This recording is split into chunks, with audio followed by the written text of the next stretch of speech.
Les cerisiers en fleurs, une saison très attendue par les Japonais et les touristes, mais depuis le séisme, le tsunami et l'accident nucléaire, le secteur du tourisme est en berne. Le quartier d'Asakusa, au nord-est de Tokyo, draine chaque année 30 millions de personnes. Aujourd'hui, il n'y a pas un étranger en vue. Est-ce qu'un tour en pousse-pousse vous tente? Le tourisme a chuté de 50% au mois de mars par rapport à 2010. Les affaires sont en chute libre. Dans le quartier excentrique d'Harajuku, à l'ouest de la capitale, les rares touristes qui déambulent dans le Tokyo insolite font forte impression auprès des Japonais. Quand les gens me voient, ils semblent hallucinés. Ils me demandent « Mais pourquoi vous êtes ici? Pourquoi vous n'êtes pas retourné dans votre pays ?» Ils sont très contents de nous voir. En fait, plus de gens nous parlent cette fois-ci que l'an dernier quand on est venu.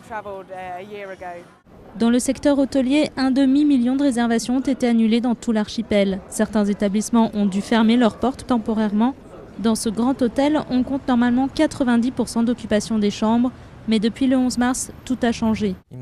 Notre hôtel compte seulement 40% d'occupation.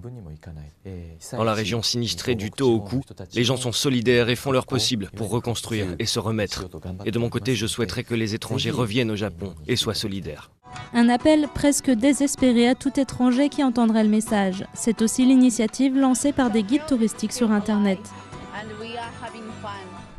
Tous leurs contrats ont été annulés pour les prochains mois. Les guides sont dans une situation critique. Je vis pour le moment avec ce que j'avais épargné. Mais si ça continue comme ça, je ne pourrai pas vivre comme guide.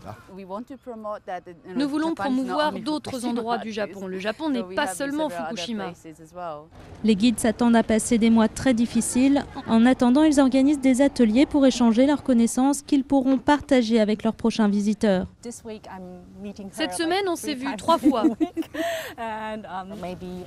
Et peut-être que l'année prochaine, les gens reviendront. J'aimerais bien pour garder mon travail.